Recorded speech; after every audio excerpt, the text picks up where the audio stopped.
On this episode, the legend stops by.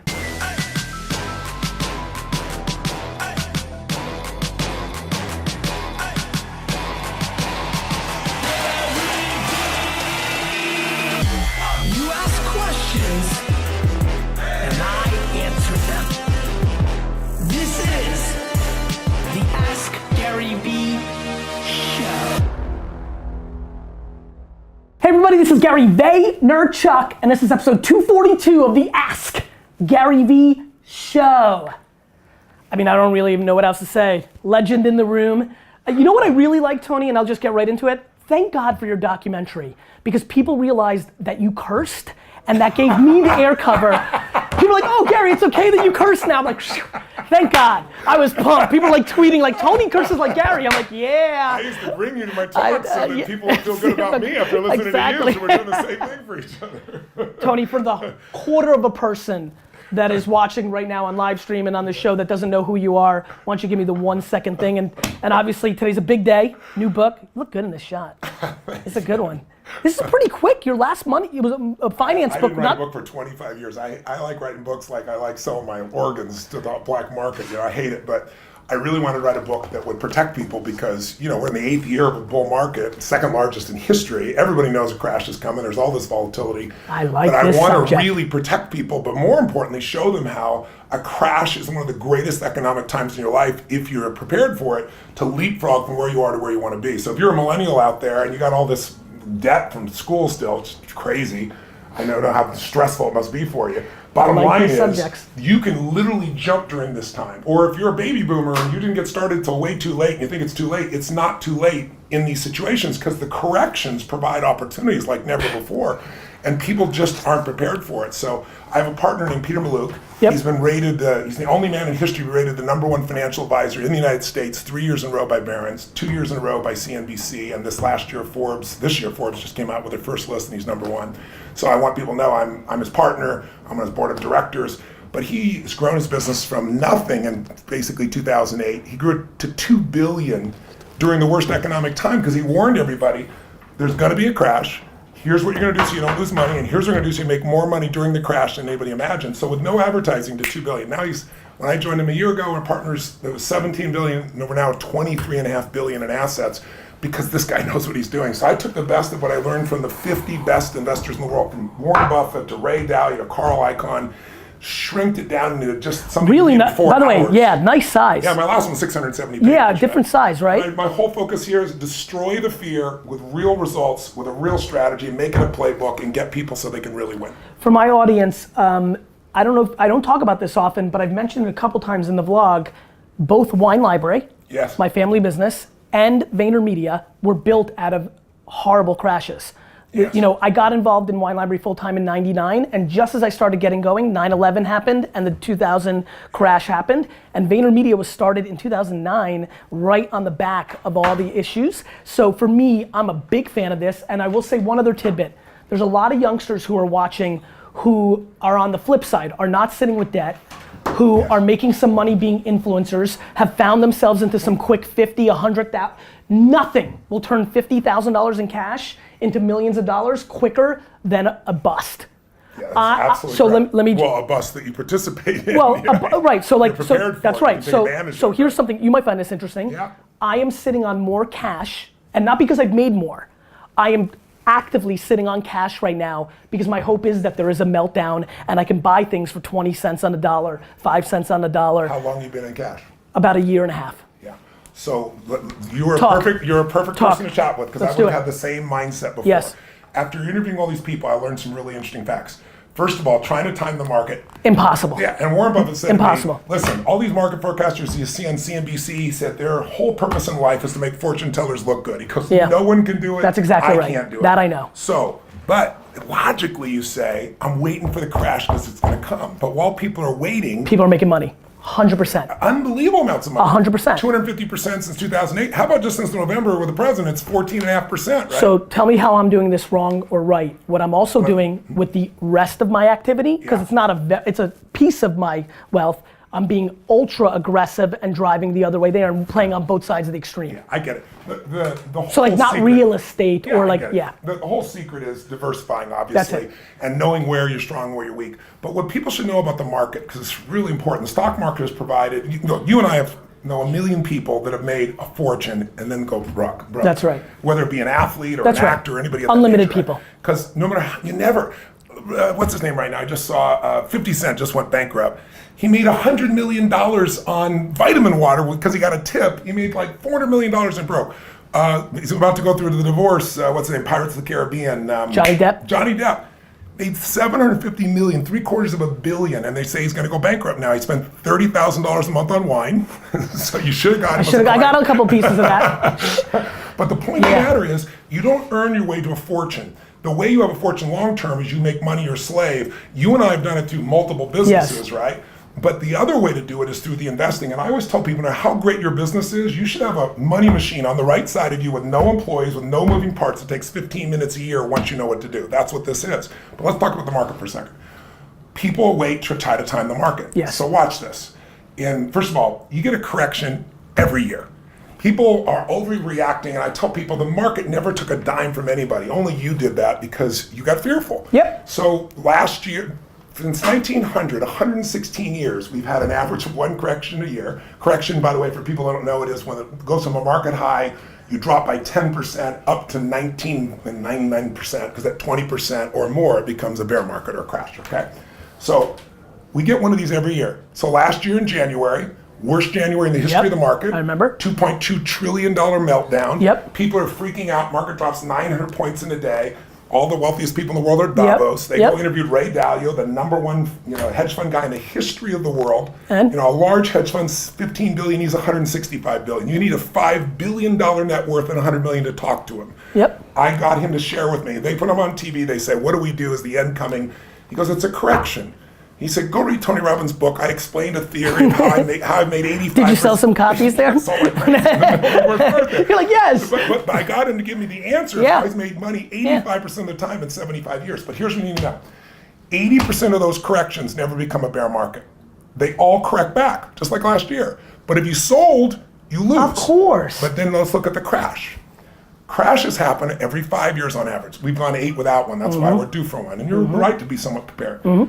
But while you're preparing, there's opportunity that's happening because, first of all, every bear market lasts on average a year, goes down 33%, but you don't lose 33 unless you sell it. That's Here's right. the one thing I want people to hear.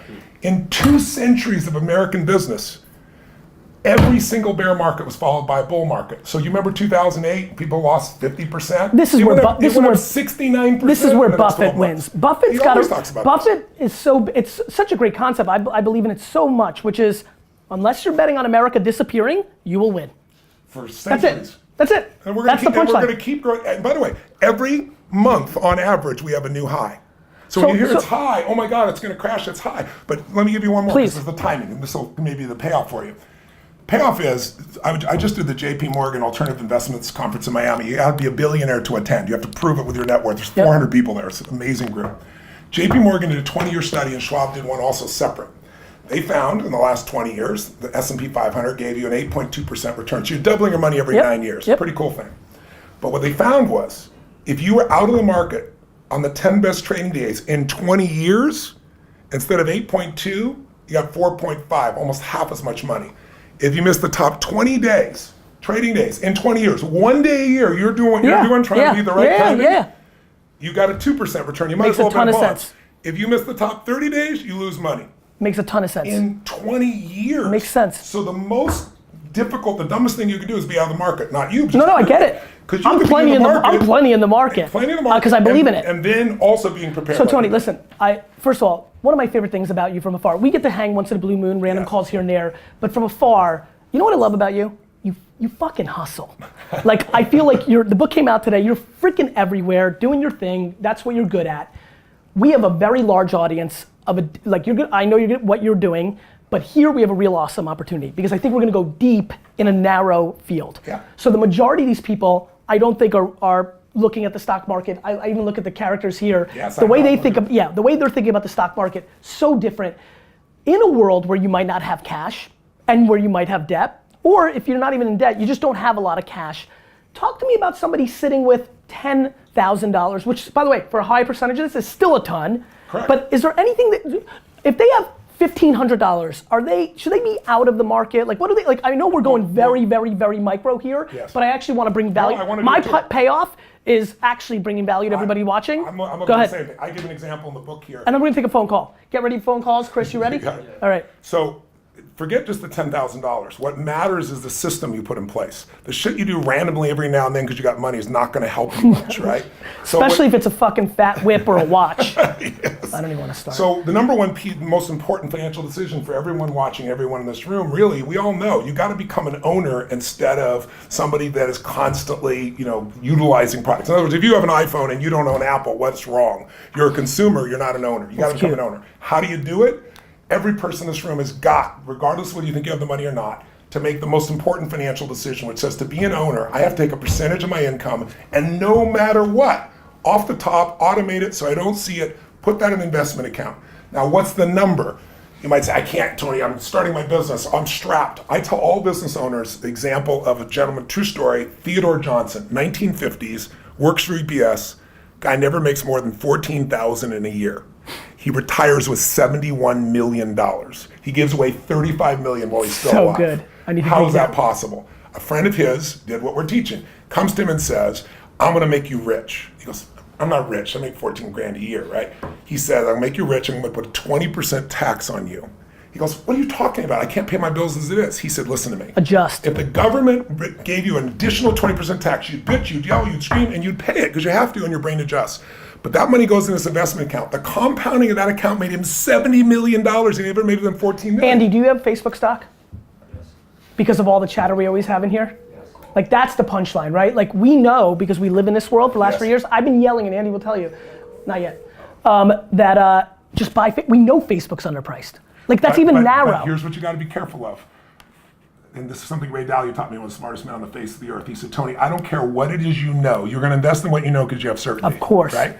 Whatever you know is gonna drop 50 to 70% sometime in your life. That's right. And he said if it's later in life, Which is why diversity matters. That's why Yes. the diversification matters. But let me give you the guys who are But watching. let's talk about that for a minute. Yes. And Ray's right. Like, that's just non-debatable. That's totally data. non-debatable. Yes. It is interesting to see where. You don't want to, what I'm saying is you don't want to just own Facebook. Of course not.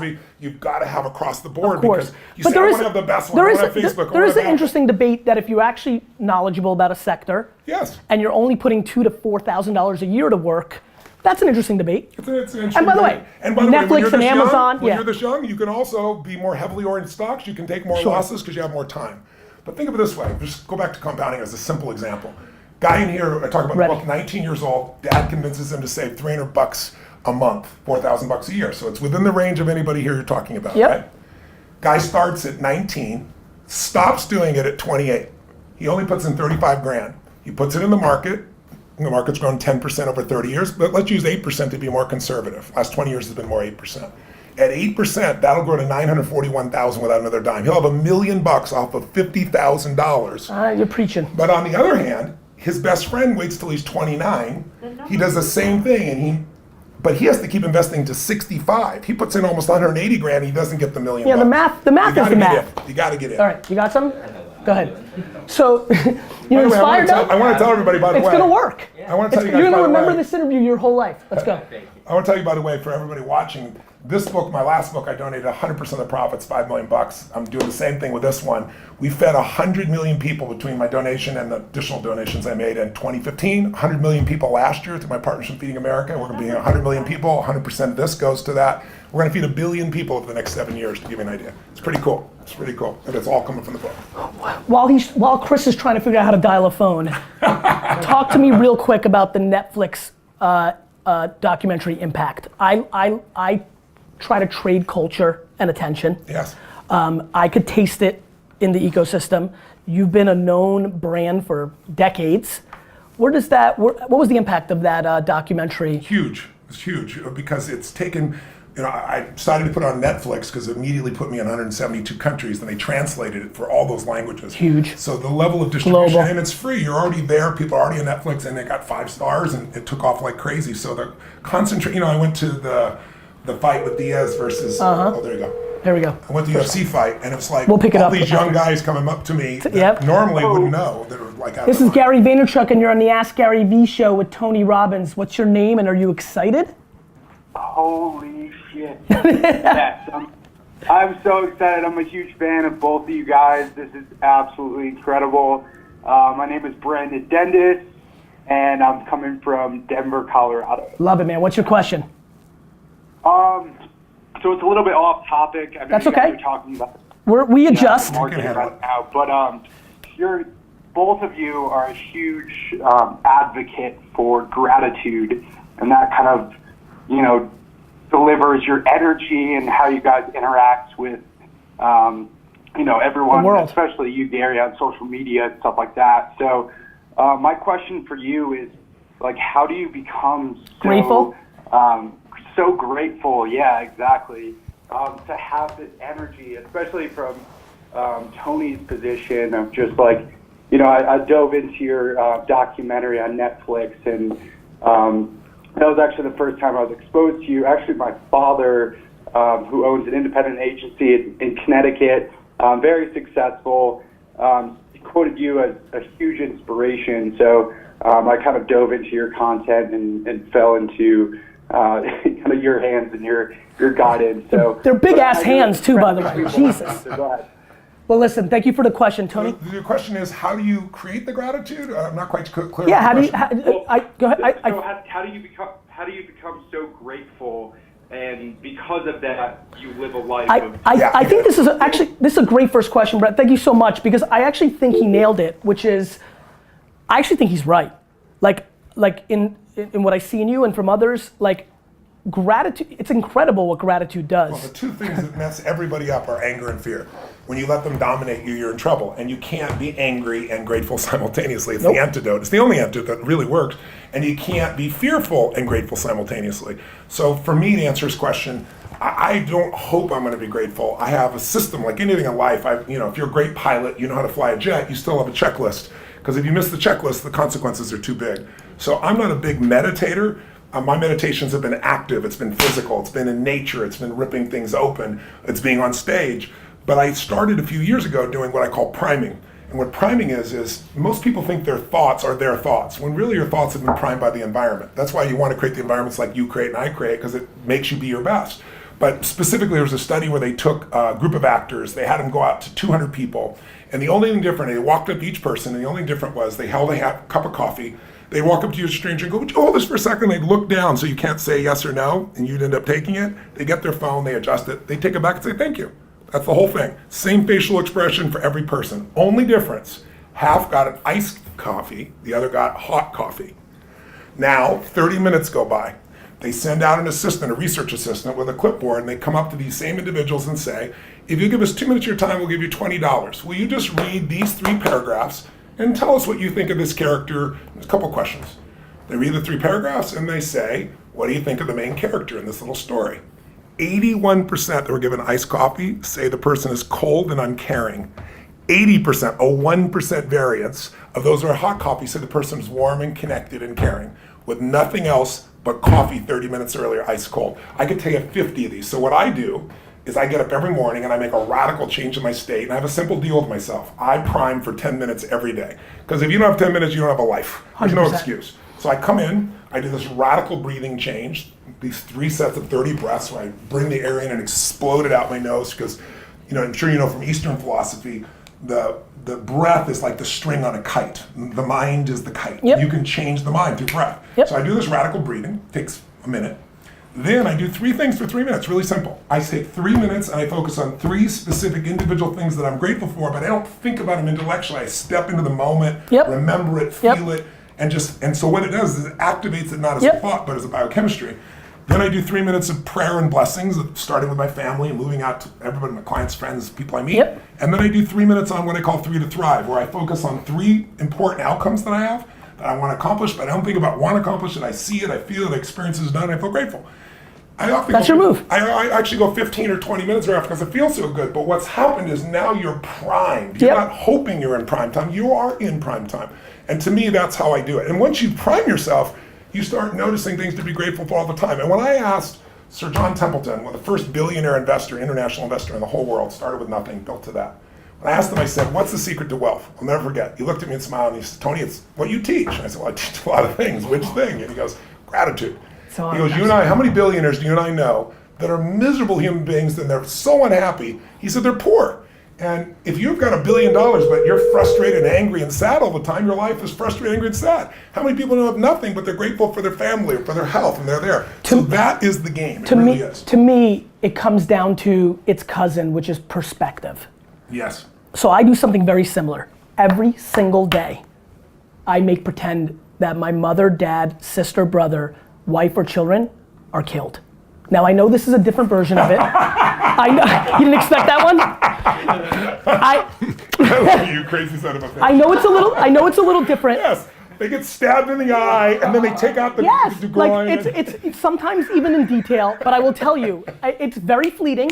It usually happens within the for them still being But here. I promise you, I know it's a little left field.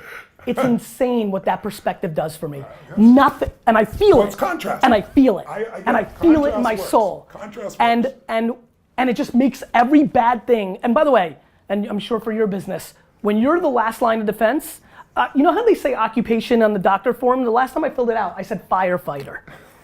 Because that's what I think I do for a living. Like, it's just problems. Yeah. Like when I get done with this interview, I'm gonna look at my phone, 7 problems, Yeah. 7 fires to put out. Like, that's what we do. For me, it's perspective. Like, I don't understand how people don't get that there's 7+ billion people, that there's so many people that have it worse than you. Well, look, if you live in this country, I feed 100 million people a year, I care.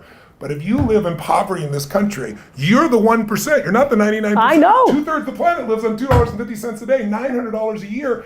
If you're making $18,000 a year, I don't want you to make $18,000, but you got to start with gratitude that you're one of the richest humans on earth. You're It doesn't preaching. feel like it, but you are. Preaching. D-Rock, don't produce the show. Hello, this is Gary Vaynerchuk, and you're on the Ask Gary Vee show. Oh, Yo. there's no fucking way I got this lucky. You're on, man. What's your name? Where are you from? Miguel, I'm from Los Angeles, California. Awesome, Miguel. What can we help you with? Okay, so, god damn, hold on. All right. All right, so, I'm 20 years old. I'm in college right now. I'm in my junior year. The hours are really crazy because I'm going to school for game design. That's what I really want to do. But Okay. I really want to be able to just purchase my own game studio. Okay. So I also I work part-time. I just started a marketing business just to try and bring more money in, but this is the first business thing I've ever done. And I'm trying to start my own gaming YouTube channel just to get my name more out there and learn basically how to get on my own following and become an influencer for video games myself. Okay. My question is, how do you know whether or not you're trying to basically take too much on? Right. Are you And stretching how yourself do you- thin? Yeah. Yeah. Like, I want to know. I got it, Miguel. How do you know when you get to that point? I got it. Tony, this is such a classic question for a lot of entrepreneurs. You've done it, I've done it, we've lived our lives, right? Like, where does doing a lot of different things to see if there's upside in it, which all my great things have come from. Me too. Stop, and where does it start to you're taking on too much and now you're trying to do everything, which means you're doing nothing? Yeah. First of all, Thanks for calling me. thank you for the question. Most people who start a business very often will start 2 and 3, 4 more. And the reason they do it is because the first one isn't succeeding or they no longer They have lack the juice patience. for it. Exactly right. And so what happens to that person is they're never going to be successful in most cases, unless they get lucky. You can get lucky, you can bounce across something that's easier to do.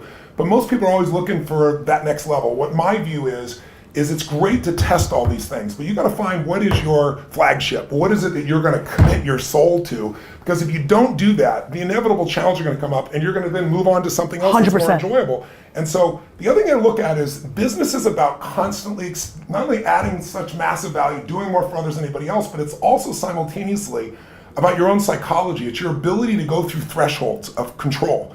It's like, I can remember when I didn't have $50,000 to keep the doors open on my company. I had 12 employees and 11 wanted to quit because they hated the person running the show. And $50,000 would be like 500 million to me today. And I figured out how to get through that threshold. And once I did, like all the problems related to that were handled. I know you've done this as well. And then I had a $5 million lawsuit that was totally unfair and unjust. And I finally had just the amount of time, energy, and Yeah. money I had to bite the bullet and do it. And $5 million was more than I could ever imagine. Then I had a partner who took a company that was losing $1 million a day and turned it to 1.5 billion in positive EBITDA. I'm not mentioning names, Amway. And he wanted me to join him in business with some other partners, not doing the multi-level side. Did the business, put in 10 million bucks. We all put in 10 million, it was 40 million in debt. But I signed joint and several, which I didn't understand in those days what that meant. And two of my partners were supposedly billionaires, and they went broke. We bought some more companies. I ended up with $120 million in debt that I was on the hook for. No one else had any money. And I'm getting up to do a seminar wanting to throw up. It was a new threshold of control. So you know when you ski or you snowboard and you think you're just new at it and you think you're going down a blue or green and it turns out to be a double black. And you're like, what the fuck? Yeah. Right? And so you have two choices. One is you start to go down and you freak out and you're gonna die, you slam on the ground and try to hang on for dear life, or the other is, baby, you focus on where you wanna go and you find a way to curve, you find a way to cut. And once you do it a couple of times, you get used to it. You have no more fear of that element. Now my biggest one out of that led me to $1 billion. I have 31 companies now, to give you an idea, 7 different industries as diverse as like stem cells to virtual reality. We have the exclusive to the NBA now in virtual reality, to give an example. I got 1,200 employees. We're on 3 continents, and we got $5 billion in sales. But I did that because I first stayed on one frickin' thing, exactly so I got right. so masterful at it that the way I look at it, I'll give you one more metaphor. You're probably not old enough to remember this, but I'm old. Remember a guy named I'm pretty old. Mel, I forget his name. He was the guy that Mel's Diner, the great 80s sitcom? No, the guy that looked for gold on the Spanish galleon. I forget his name. Mel, whatever it is. But anyway, he found $500 million in gold, but it took him like 31 years to do it. And you can't live on that. Maybe he loved the journey though. No, he did not love the journey. Okay. His son was killed on the journey. Well, that's bad. He made if you can imagine 31 years of going out there, getting money from investors and showing nothing. I mean, after a year, 2, 5, 10, some point you hit your breaking point. He never hit his breaking point. So I looked at my businesses back then and I was always looking for the new business that was a greater opportunity. I love what I was doing. It's emotionally rewarding, but low margin business. And I had these meetings with a group of billionaires and they said, you have not maximized. And then I saw this guy, Mel, and I thought, I have not the right beliefs. You need 3 beliefs to be successful in your business at the highest level. You have to believe, number 1, what did this guy have to believe to go 31 years? He had to believe, number 1, that the treasure was out there. Number 2, he had to believe, I'm gonna find it. And number 3, he had to believe it's gonna be worth it. Yeah. If you don't believe there's that treasure in your business, you'll never find it. And you gotta use those 3 things to go to another level. Miguel, to answer your question, I've now had a career for 20 plus years. I, at every minute, was running one of 2 companies.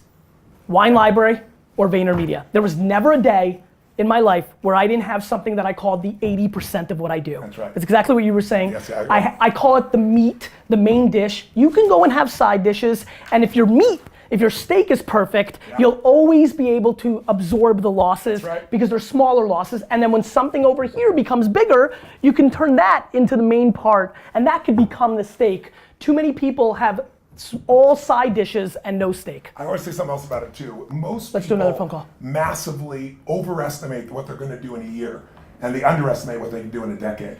So what happens is they get all disappointed and frustrated, and they don't stay with the game. Talk to me about lack of patience. This is something, I've been pounding patience. You've been pounding patience? Yeah, I actually, do you know that I genuinely think I'm the most patient? Do you know that I think I'm a lot of deceived do you know that I genuinely call myself a tortoise in a hare's costume? Don't let my energy or my stage presence confuse what I've actually been doing. Yeah. No, I get it. I'm teasing. I know you are. I know. But I think, but the reason I want to put it out there is I think it's an important thing that, it's an enormously important variable. I think so too. Let me mention one thing with it. I think all businesses though, we've talked about focus. I just want to add one last piece to that before we go what you're saying. I think all businesses should be running 2 businesses, the business you're in and the business you're becoming. Because if you only run the business you're excited about you're going to become, you're going to miss the cash flow of managing your business. If you only focus on the day-to-day, you're not anticipating the competition. This is Gary Vee and you're in the Ask Gary Vee show with Tony Robbins. Who's this? Yo, Gary, it's Nico from Chicago, man. Nico, how are you? I'm good, how are you? Good, man. What's your question? All right, so just a couple sentences to give you, a cap of what I do. I'm building 2 things right now, which is small business, my creative studio, and my personal brand. Okay. So my creative studio does like photo, video content for small businesses, and my personal brand is just my creative content and me documenting my life through Instagram and YouTube. Okay. So I'm wondering, should I use my leverage and community for my personal brand and funnel that into my, my business, or should I keep them separate, or what do you think I should do? Well, look, obviously I know why you're asking this because I've lived this life, right? Now, the thing that's interesting about me, and I've talked about this, is a lot of my audience doesn't necessarily represent the clients of VaynerMedia. VaynerMedia does, going to do $125 million in revenue this year, and it's mainly Fortune 500 companies who are not necessarily watching my 25-minute vlog. Now, what I knew about being in the business you'll be in the future is that the technology would drag people down, and that the 53-year-old cliche executive would eventually watch YouTube and be on Instagram. I would tell you, here's what I would say to you, brother. Intent matters so much. As long as the content you're putting out and the stuff you're doing creatively isn't just a gateway to get clients, just because of that, I think you'll be perfectly fine. It's gonna happen naturally anyway, first and foremost, because people are gonna become aware of you. I think, listen, I wrote a book called Jab, Jab, Jab, Right Hook. I think it's okay on your personal brand once in a while say, hey, is anybody looking for small business clients? As long as that's 3, 6, 7% of your, and that's an arbitrary number. As long as your audience doesn't feel like that's your intent. Look, Tony and I get compared to a lot of people that we are opposite of. But it's our energy and the way we roll that people think we look that part. The intent matters. So I would tell you that, as long as you're asking instead of making, you win. Do you know how many people have landing pages where they get you in and you got some content and then all of a sudden you got to pay to keep going? That's making people pay.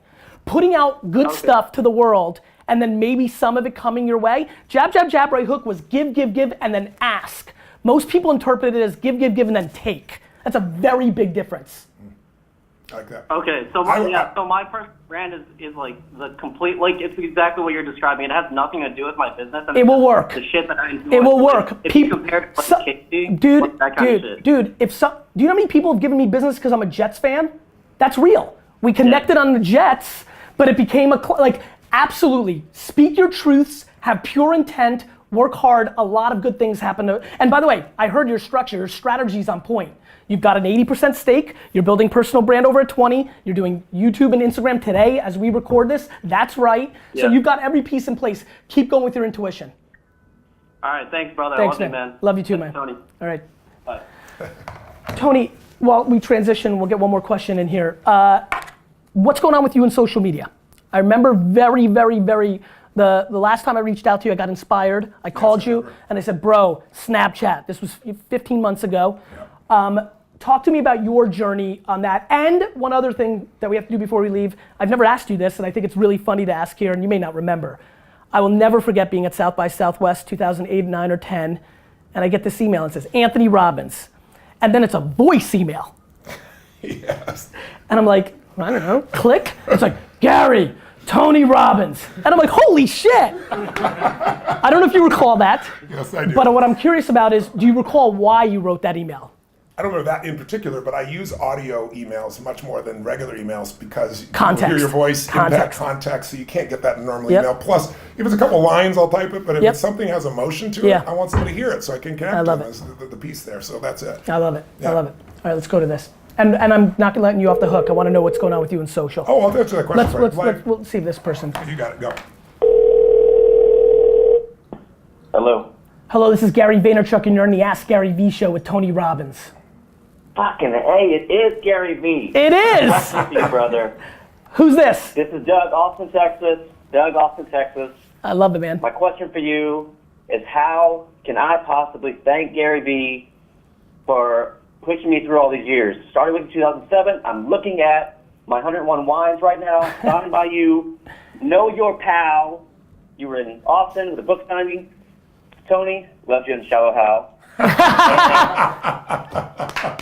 Amazing. I just wanted to call in and give you the gratitude. I'm pumping away with this production company here in Austin, Texas. Just grassrooting it. It's been fun. And I appreciate you just hustling and showing us how it's done, man. I appreciate it. Listen, you go impact one other person the right way to do it, and that's more than a payback. But if you find yourself in New York or wherever I am, I'm going to be in Austin in a couple weeks for South by. Come and shake my hand. Send an email to Gary. My hair, brother. I will, man. It's good to see you. Thank you for the love. Peace out. Thanks. I forgot about that amazing appearance you made. Was that fun? Which one? The Hollywood, when you became a Hollywood Oh, yeah. star. You know what's interesting is the guy that wrote that is legally blind. That's why the story is about seeing the beauty in someone, not seeing I the did not know surface. that. And he bought my audio programs because he's blind. He had personal power. He listened to it. He went to the Farrelly Brothers. Never wrote a movie in his life. Sold them film. They'd asked me 3 times to be in films. I said, look, I'm not an actor. I appreciate it, but no. They sent me this script. They're like, you're in it. Made me laugh. I cried. But then what they didn't tell me was they rewrote that section. The writer didn't do it. He had like a fortune teller doing it. And they said, that's bullshit. If you were stuck in an elevator with Tony Robbins, your life would change. So I show up and I start speaking, and they didn't tell him and they didn't tell me this is how it came about. So he hears my voice and he comes, Tony Robbins, and tells me the whole story. So cool. Then I go to do the piece, and I got Jason Alexander there, right? Yeah. And I said, look, guys, you wrote this whole thing. I'm honored That's to be not- the center that's of not it. what- It's yeah. not me. I wouldn't I'm just say gonna this do my shit. thing. So I said, let me show you. He goes, well, there's no script. I said, he's an actor. Let him act. And so when I healed him like that, when you see him shocked, that isn't acting. He wasn't prepared for it, to give you an idea. We did it over and over again. It was a fun trip. Tony, end with this for me. What has been your journey on social? Where are you now? What are you excited about? Are you into it? Is it hard for you because you're very busy? Like you don't pander to us. I'm curious to where you're at. This young man right here runs it for me. Yep. So Tyler, he does a great job. But I do all my own personal components. Yep. I get him to go leverage, get the pictures, Yep, the graphics, yep. all those things. I found that Facebook Live is one of my favorite tools at this stage. Yep. Because we get 750,000 people. It's Watch like you it. have your own Yeah. show. Yeah. You just go in there and boom, and Yep. it goes. So that tool to me is one of the most valuable tools. But we've got 1 million people on Instagram. Tyler, we've got get 10 in million here. people there. What do you want to see him? This is your chance. This is the air cover you've been waiting for. I'm gonna be your shield here. This is the right room to do this. Where's the place that you'd like to see him focus a little more on? For me, Yes. had you asked me 6 months ago, I would have said Snapchat. Yep. Now I'll say Instagram stories. Yep. We're doing it today. He's Yep. taking a little run through on it. I and love it. He's digging it. It's ephemeral. It's here today, gone Yep. tomorrow. Yep. But he's able to connect with his fans and give them that little sneak peek behind the scenes of what he's up to. My man. I'd love to see that. And I love that Instagram is more your personal life to a great extent. Each piece, if you're Yeah, going Facebook's like mainstream media. Yeah, Like, exactly. and by the way, they ebb and flow. To his point, he's exactly right. 6 months ago would have been Snapchat, and tomorrow somebody might buy Vine, create one feature, and we all care. Yeah. It's a moving market. Without a doubt. Without a doubt. My Thank man. you, brother. It's great to see you. Listen, you got people watching. I want to plant one seed for you too.